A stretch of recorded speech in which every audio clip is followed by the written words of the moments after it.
5 tips for better image quality on the Panasonic G9. The Panasonic G9 is an awesome Micro Four Thirds camera, and even though it's a little old now, I still use it all the time. It has really good image quality, and there are definitely ways to maximize this quality. Here are my 5 favorite tips to get the best image quality on the Panasonic G9. Tip number 1. Use electronic shutter. When you don't need to worry about rolling shutter and you're not using flash, switch to the fully electronic shutter. It will eliminate all possibility of shutter shock and thus ensure the best image quality. Tip number 2. Use the half press shutter. Did you know that you can take a shot using just a half press of the shutter? This works great with the back button focus. Unlike a full press of the shutter, this half press requires the lightest touch, and so you are less likely to disturb the camera while it's taking a shot. It's useful when you're hand-holding lower shutter speeds. Of course, it might be annoying sometimes, and I don't always keep it on. Tip number 3. Try high-resolution mode.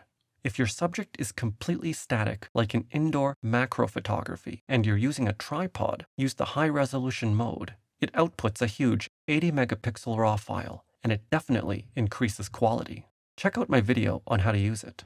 Tip number 4. Expose as far to the right as possible. If you're even a little underexposed, you'll get unnecessary noise in the shadows. Use the zebras and push your exposure to the right as far as you can without losing relevant detail. You do this by keeping your shutter speed as long as possible. Even a small amount of overexposure indication in the zebras is okay because the photo will usually retain the detail in RAW. Your experience will tell you how far you can go. Tip number 5. Use extended ISO when possible.